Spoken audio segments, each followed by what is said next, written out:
LG L research academy में आपका स्वागत है। आज के इस गहन चर्चा का जो विषय है वो है भारत का भूगोल। और विशेष रूप से हम बात करने वाले हैं यहाँ की विशाल रहस्यमयी और के कुछ बहुत ही शानदार नोट्स रखे हैं, साथ ही कुछ 3D मैप्स और विजुअल गाइड्स भी हैं। हाँ, और इन्हीं के जरिए मतलब हम भारत के पहाड़ों का एक ऐसा सफर तय करने वाले हैं जो किसी उबाऊ क्लासरूम लेक्चर से बिल्कुल अलग होगा। सही कहा। हम सबने भूगोल की किताबें तो पढ़ी हैं, लेकिन आज का मकसद सिर्फ रटना नहीं है। एकदम नहीं, ये एक तरह का शॉर्टकट है। मतलब एक ऐसी चर्चा जो हम सबको भारत की इस भौगोलिक संरचना के बारे में पूरी तरह से वेल इन्फॉर्म कर देगी। और भूगोल को समझने का सबसे बेहतरीन तरीका यही है। जब हम इन 3D मैप्स को देखते हैं तो एक बात बिल्कुल साफ हो जाती है। वो क्या? यही कि ये पहाड़ सिर्फ पत्थर के निर्जीव और ऊंचे ढेर नहीं है। असल में ये वो मास्टर आर्किटेक्ट हैं जो तय करते हैं कि नदियां किस दिशा में बहेंगी। हाँ, और मॉनसून की बारिश कहाँ होगी। एग्जैक्टली।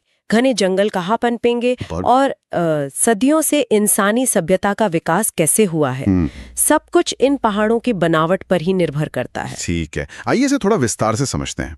हम अक्सर अपनी बातचीत में पर्वत, पठार और पहाड़ जैसे शब्दों का इस्तेमाल करते हैं। हाँ, बहुत आम शब्द है। जो लोग इन विषयों को गहराई से पढ़ते हैं उन्हें तो पता है, लेकिन हमारे पास जो विजुअल्स है ना, उन्होंने इसे बहुत ही दिलचस्प तरीके से पेश किया है। मैं भी वही देख रही थी।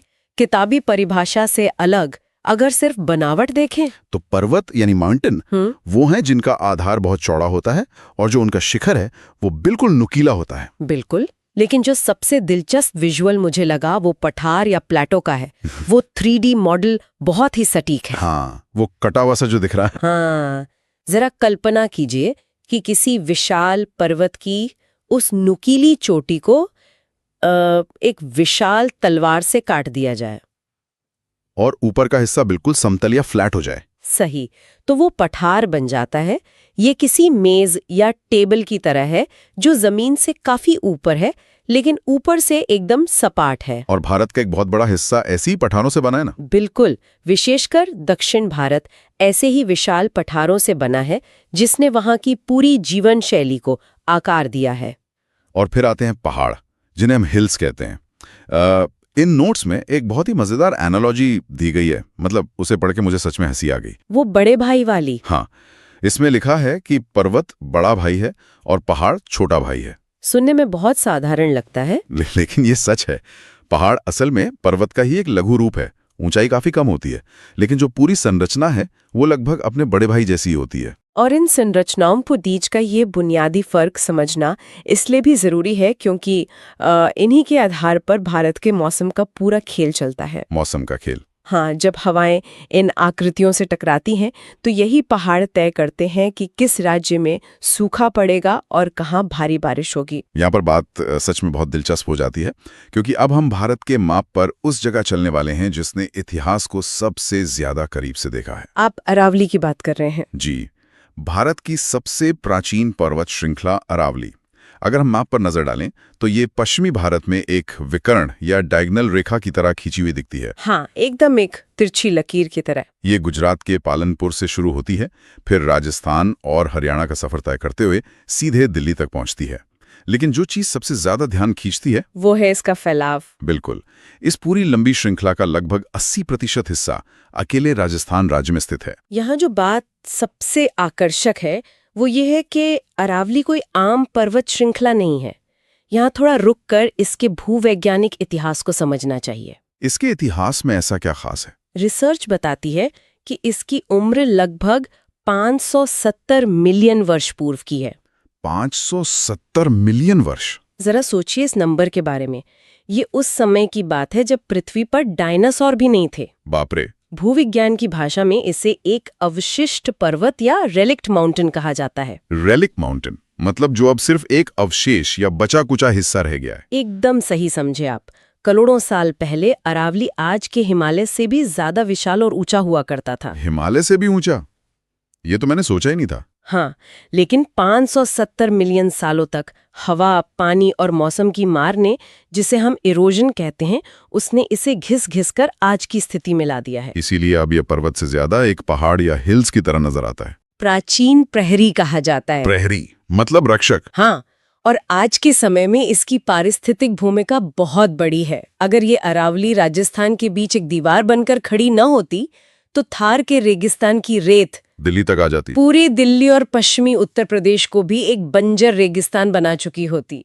ये प्राचीन प्रहरी आज भी उस रेगिस्तान को आगे बढ़ने से रोक रहा है। ये जानकारी सच में नजरिया बदलने वाली है कि जो पहाड़ हमें मैप पर बस एक लकीर दिखते हैं, वो असल में करोड़ों सालों की लड़ाई के बाद बचे हुए महान योद्धा हैं। बहुत सही एनालॉजी दी आपने। और जब हम इस योद्धा की सबसे ऊंची चोटी की बात करते हैं तो मैप्स हमें राजस्थान के माउंट आबू ले जाते हैं। वहां अरावली का सर्वोच्च शिखर है जिसका नाम है गुरु शिखर। गुरु शिखर, हाँ। इसकी ऊंचाई 1722 मीटर है और ये जगह सिर्फ अपने भूगोल के लिए नहीं बल्कि अपने ऐतिहासिक दिलवाड़ा जैन मंदिरों के लिए भी दुनिया भर में जानी जाती है। यह देखना अद्भुत है कि कैसे प्राचीन सभ्यताओं ने हमेशा सबसे ऊंचे और सुरक्षित भौगोलिक स्थानों को ही अपनी आस्था का केंद्र बनाया। एकदम। यह एक स्पष्ट पैटर्न है। ऊंचे पहाड़ हमेशा से ध्यान, सुरक्षा और संस्कृति के केंद्र रहे हैं और गुरु शिखर की वो 1722 मीटर की ऊंचाई वहां के पूरे माइक्रो क्लाइमेट को बदल देती है। वो कैसे? राजस्थान जैसे गर्म राज्य में भी माउंट आबू का मौसम ठंडा रहता है क्योंकि ऊंचाई के साथ तापमान गिरता है। तो आखिर इन सब का मतलब क्या है? आइए एक सेकंड के लिए रुकते हैं। जो श्रोता किसी एग्जाम की तैयारी कर रहे हैं उनके लिए इन नोट्स से एक क्विक रिवीजन कर लेते हैं। ये बहुत जरूरी है। तो भारत की सबसे पुरानी पर्वत श्रृंखला अरावली, विस्तार कहां से कहां तक? गुजरात से लेकर दिल्ली तक। और सबसे बड़ा हिस्सा? इसका सबसे बड़ा हिस्सा यानी 80% राजस्थान में है। और अरावली की सबसे ऊंची चोटी कौन सी है? गुरु शिखर, माउंट आबू में, जिसकी ऊंचाई 1722 मीटर है। बिल्कुल, ये एकदम क्रिस्प और क्लियर है ताकि तुरंत याद हो जाए। ये समरी बहुत मददगार है। और जब हम सबसे पुराने पर्वत की बात कर रहे हैं तो कंट्रास्ट के लिए सबसे युवा और ऊंचे पर्वत तंत्र का जिक्र करना भी लाजमी है। हमारा हिमालय। हाँ, अरावली जहां करोड़ों सालों से घिस रहा है, वहीं हिमालय अभी भी जवान है और हर साल कुछ मिलीमीटर बढ़ रहा है। उत्तर भारत का ये ताज अपने अंदर माउंट एवरेस्ट जैसी दुनिया की सबसे ऊंची चोटी समेटे हुए हैं। और दिलचस्प बात यह है कि इस सर्वोच्च चोटी को नेपाल में सागरमाथा और चीन में चोमोलुंगमा कहा जाता है। लेकिन आज हमारा फोकस मुख्य रूप से मध्य और प्रायद्वीपीय भारत के उन रहस्यमयी पहाड़ों पर है जो अक्सर हिमालय की भव्यता के पीछे छिप जाते हैं। सही कहा। तो चलिए हिमालय की वादियों से सीधे मध्य भारत की तरफ चलते हैं। मध्य भारत का भूगोल मुझे हमेशा एक बहुत बड़े पजल या पहेली की तरह लगता है। पजल क्यों? क्योंकि यहाँ विंध्याचल और सतपुड़ा जैसी श्रृंखलाएं हैं और उनके बीच में से नदियां कुछ इस तरह बहती हैं कि मानो किसी ने नाप तौलकर कोई डिजाइन बनाया हो। ये सच है। विंध्याचल पर्वत श्रृंखला एक बहुत बड़ा भौगोलिक और सांस्कृतिक विभाजक है। अगर आप भारत के मैप को बीच से आधा करना चाहें तो विंध्याचल वही प्राकृतिक रेखा है। बिल्कुल, ये उत्तर भारत को दक्षिण भारत से अलग करती है। इसका विस्तार पश्चिम में गुजरात के जूबट हिल से लेकर पूर्व में बिहार की कैमोर हिल तक है। काफी लंबा विस्तार है। और इस विशाल विभाजक की जो सबसे ऊंची चोटी है उसे सद्भावना शिखर या गुडविल पीक कहा जाता है। नाम भी कितना सुंदर है। सदियों से इस पर्वत ने उत्तर और दक्षिण के बीच एक प्राकृतिक दीवार का काम किया है। इसी वजह से दोनों तरफ की भाषा, कला और संस्कृति का विकास एक अलग ही तरह से हुआ। और विंध्याचल के ठीक नीचे आता है भूगोल का वो सबसे मजेदार हिस्सा जिसे हमारे नोट्स में VNST यानी VNST फॉर्मूला नाम दिया गया है। ये फॉर्मूला बहुत ही रोचक है। जब मैंने इसे पहली बार पढ़ा तो मुझे लगा ये कोई केमिस्ट्री का फॉर्मूला है, लेकिन ये तो मध्य भारत की नदियों और पहाड़ों का एक सैंडविच है। सैंडविच? कैसे? इसे ऐसे विजुलाइज करें। सबसे ऊपर V यानी विंध्याचल पर्वत, उसके ठीक नीचे N यानी नर्मदा नदी, उसके नीचे S यानी सतपुड़ा पर्वत और सबसे नीचे T यानी ताप्ती नदी। VNST बहुत बढ़िया तरीका है याद रखने का। मतलब सतपुड़ा पर्वत, नर्मदा और ताप्ती नदियों के बीच एक सैंडविच की स्टफिंग की तरह बिल्कुल फिट बैठा हुआ है। एकदम सही। लेकिन यहाँ नोट्स में एक तकनीकी शब्द का इस्तेमाल हुआ है कि नर्मदा नदी एक रिफ्ट वैली या भ्रंश घाटी में बहती है। अब आम नदियों से ये रिफ्ट वैली वाली नदी कैसे अलग है? ये एक बहुत ही शानदार सवाल है। आमतौर पे क्या होता है, एक नदी पहाड़ से निकलती है और हजारों लाखों सालों तक जमीन को काट काट कर अपना रास्ता खुद बनाती है। हाँ, अपनी घाटी खुद खोदती है। लेकिन रिफ्ट वैली का मामला बिल्कुल अलग है। आप इसे ऐसे समझे कि पृथ्वी के अंदर की हलचल की वजह से जमीन का एक बहुत बड़ा हिस्सा सचमुच 2 टुकड़ों में फट गया। जमीन ही फट गई? हाँ, और बीच की जमीन नीचे धंस गई, जिससे एक बहुत गहरी दरार या खाई बन गई। इसी दरार को रिफ्ट वैली कहते हैं। तो नर्मदा नदी ने ये घाटी खुद नहीं खोद दी? नहीं, उसे ये बनी बनाई गहरी खाई मिल गई और वो उसी में बहने लगी। यही वजह है कि नर्मदा बहुत तेज बहती है और इसका ढलान भी आम नदियों से काफी अलग होता है। वाह, मतलब जमीन फटी और नदी ने उसे अपना घर बना लिया। प्रकृति का काम करने का तरीका भी कमाल है। बहुत ही कमाल है। और इसी नर्मदा के ठीक नीचे जो सतपुड़ा पर्वत है, इन 3D मॉडल्स में उसे भी 3 अलग-अलग हिस्सों में डिकोड किया गया है। हाँ, सतपुड़ा का विस्तार मध्य प्रदेश से लेकर छत्तीसगढ़ तक फैला है। इसके पश्चिमी हिस्से को राजपीपला पहाड़ी कहते हैं, बीच के हिस्से को महादेव पहाड़ी कहा जाता है और जो एकदम पूर्वी हिस्सा है उसे मैकाल श्रेणी कहते हैं। और इन तीनों हिस्सों की अपनी अपनी पहचान है।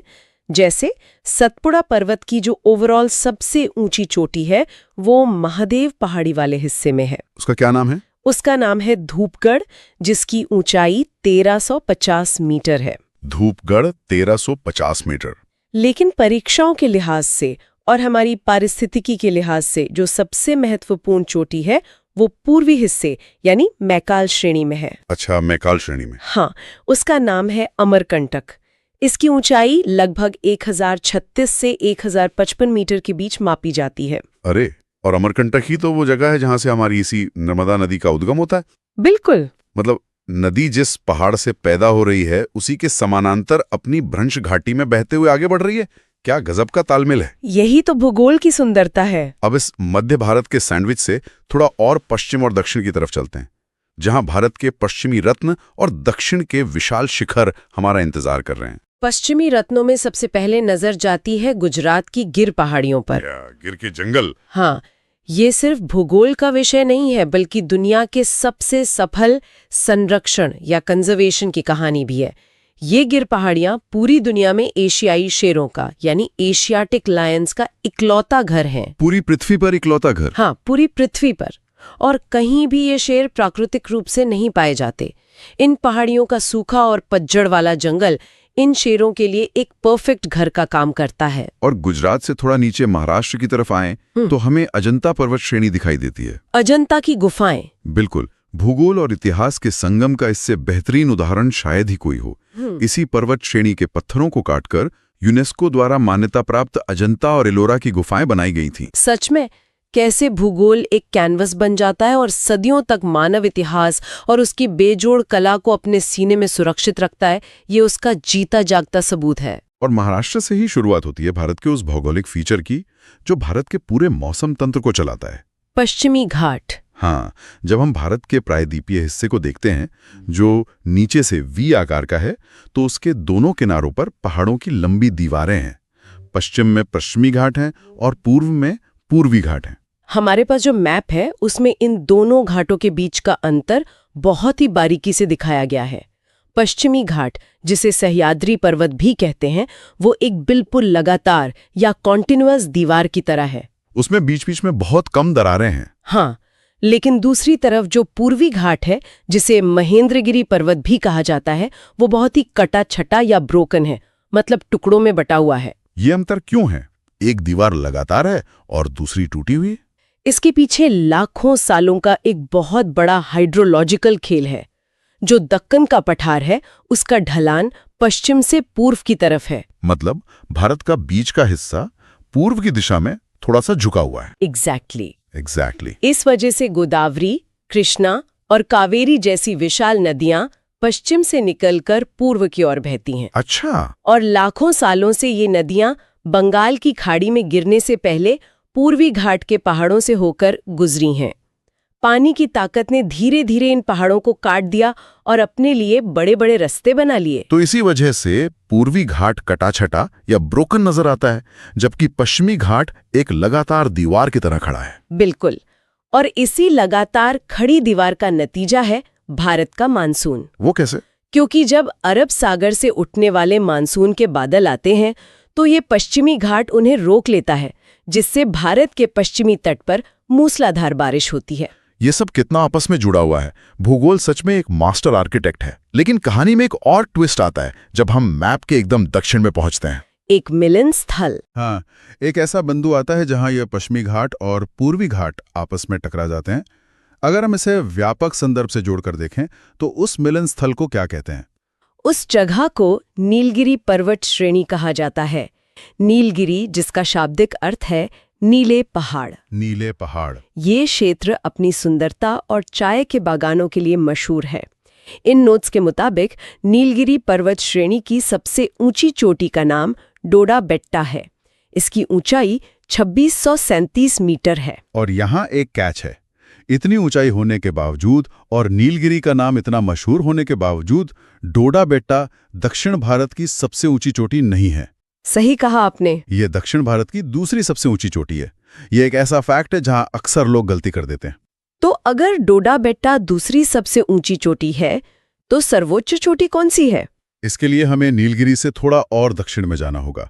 वहां एक और पर्वत श्रृंखला है जिसका नाम है अन्नामलाई पर्वत। अन्नामलाई पर्वत। और इस पर्वत पर जो चोटी स्थित है उसका नाम है अन्नामुडी या अनामुडी। और इस अन्नामुडी की ऊंचाई कितनी है? इसकी ऊंचाई है 2695 मीटर, जो इसे पूरे दक्षिण भारत का सर्वोच्च शिखर बनाती है। 2695 मीटर? हाँ, अगर हम इस 2695 मीटर की कल्पना करें तो यह दुनिया की सबसे ऊंची इमारत बुर्ज खलीफा की ऊंचाई से भी लगभग 3 गुना ज्यादा है। 3 गुना ज्यादा? हाँ, जरा सोचिए, बुर्ज खलीफा जैसी 3 इमारतें एक के ऊपर एक रख दी जाएं, उतनी ऊंचाई की ये चोटी सीधे दक्षिण भारत के जंगलों के बीच से आसमान की तरफ उठ रही है। ये तुलना इसके विशाल आकार को बहुत अच्छे से समझाती है। और अन्नामलाई के ठीक नीचे केरल में एक और दिलचस्प पहाड़ी श्रृंखला है जिसे इलायची की पहाड़ियां या कार्डामम हिल्स कहा जाता है। नाम सुनकर ही मसालों की खुशबू आने लगती है। बिल्कुल। भारत जो सदियों से मसालों के व्यापार का केंद्र रहा है, जिसने दुनिया भर के व्यापारियों को भारत की ओर खींचा, उन मसालों का बहुत बड़ा हिस्सा, खासकर बेहतरीन इलायची, की इकोनॉमी और वैश्विक व्यापार को भी दिशा दी है। ये तो मुख्य भूमि की बात हो गई, लेकिन हमारे विजुअल गाइड्स हमें भारत की समुद्री सीमाओं के भीतर भी ले जाते हैं। जो द्वीप समूह हैं, वहां भी इन पहाड़ों का अपना एक अलग ही जलवा है। हाँ, हमारे द्वीप भी भौगोलिक रूप से बहुत समृद्ध है। जैसे अंडमान और निकोबार द्वीप समूह, जो बंगाल की खाड़ी में है, उसकी सबसे ऊंची चोटी का नाम सैंडल पीक है। Sandal peak. इसकी ऊंचाई 737 मीटर है। और दूसरी तरफ अरब सागर में स्थित लक्षद्वीप समूह की सर्वोच्च चोटी का नाम नारचो है। समुद्र के बीचों बीच खड़ी ये चोटियां भारत की विशाल भौगोलिक पहुंच का एहसास कराती हैं। एकदम। मुख्य भूमि और द्वीपों से होते हुए अब हमें भारत के उस हिस्से की ओर चलना चाहिए जो भौगोलिक रूप से बहुत ही समृद्ध है, लेकिन अक्सर चर्चाओं में पीछे रह जाता है। आप पूर्वोत्तर या नॉर्थ ईस्ट की बात कर रहे हैं। हाँ, भारत का पूर्वोत्तर। ये क्षेत्र तो पूरी तरह से पहाड़ों का ही एक अभेद्य दुर्ग है। मेघालय में जो पहाड़ियां हैं, मैप्स में उन्हें याद रखने का एक बहुत ही शानदार और विजुअल तरीका बताया गया है। वो क्या है? अगर आप पश्चिम से शुरू करके पूर्व की तरफ बढ़ें, यानी वेस्ट टू ईस्ट, तो ये एक क्रम में है। सबसे पहले गारो, फिर खासी और उसके बाद जयंतियां। ये क्रम याद रखना सच में बहुत आसान है। गारो, खासी, जयंतियां। इसके अलावा पूर्वोत्तर के अन्य राज्यों में भी पहाड़ियों के नाम बहुत ही स्पष्ट हैं। जैसे अरुणाचल प्रदेश में डाफला और मिश्मी की पहाड़ियां हैं, और नागालैंड की पहाड़ियों का नाम उन्हीं के नाम पर नागा पहाड़ियां हैं। और मिजोरम में मिजो पहाड़ियां हैं। नाम इतने सीधे हैं कि कोई भी इन्हें आसानी से याद रख सकता है। लेकिन इनका महत्व सिर्फ नामों तक सीमित नहीं है। बिल्कुल नहीं। ये पहाड़ियां वहां की जनजातियों के लिए उनका घर रही हैं, उनकी संस्कृति और दुनिया से उन्हें जोड़ने या अलग करने का मुख्य माध्यम रही हैं। सच में हमने आज अरावली के 570 मिलियन साल के सफर से लेकर मध्य भारत की रिफ्ट वैली, अजंता की गुफाओं, पश्चिमी घाट के मानसूनी जादू और पूर्वोत्तर के इस अभेद्य दुर्ग तक बहुत कुछ डिकोड किया। लेकिन इन सब के बाद रिसर्च के नजरिए से इससे एक बहुत ही महत्वपूर्ण सवाल खड़ा होता है, जिस पर श्रोताओं को विचार करना चाहिए। वो क्या? जरा सोचने वाली बात है, अगर ये पर्वत श्रृंखलाएं अपनी जगह पर न होती तो क्या होता? क्या होता? अगर करोड़ों साल पुरानी अरावली की दीवार न होती तो क्या राजस्थान का रेगिस्तान आज पूरे उत्तर भारत को निगल चुका होता? ये तो डरावना है। और अगर उत्तर और दक्षिण को बांटने वाला विंध्याचल न होता तो क्या भारत का इतिहास वैसा ही होता जैसा आज हम पढ़ते हैं? शायद बिल्कुल अलग होता। अगर पश्चिमी घाट की वो लगातार ऊंची दीवार न होती तो मानसून के वो बादल बिना बरसे ही आगे निकल जाते। और क्या भारत की कृषि या वो घने जंगल कभी पनप पाते जहां आज गिर के शेर घूमते हैं या जहां मसालों के बागान लहलहाते हैं? ये सच में रोंगटे खड़े कर देने वाला विचार है। हम हमेशा सोचते हैं कि इंसान ने इतिहास बनाया है, लेकिन असल में भूगोल ने वो मंच तैयार किया जिस पर इंसान अपना इतिहास लिख पाया। एकदम सही। अगर वो पूर्वी घाट ब्रोकन न होते तो दक्षिण की विशाल नदियों का रास्ता कुछ और ही होता। सही कहा। पहाड़ों ने ही असल में भारत की नियति लिखी है। ये सिर्फ पत्थर के ढांचे नहीं हैं, ये भारत के साइलेंट आर्किटेक्ट हैं।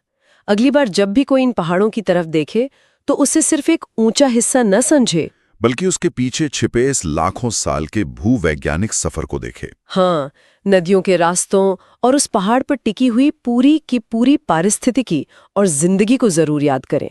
भूगोल को देखने का ये नजरिया सच में दिमाग के कई दरवाजे खोल देता है। नोट्स, 3D मैप्स और एनालॉजीज ने आज के इस डीप डाइव को बहुत ही शानदार बना दिया है। मुझे भी इस चर्चा में बहुत मजा आया। मुझे पूरा यकीन है इस विस्तृत चर्चा से सभी लोगों को बहुत कुछ नया, दिलचस्प और आहा मोमेंट देने वाला सीखने को मिला होगा। जानकारी से भरे इस सफर में हमारे साथ जुड़ने के लिए बहुत बहुत धन्यवाद। लास्ट में चैनल को सब्सक्राइब करना ना भूलें, इस वीडियो को लाइक और शेयर जरूर करें।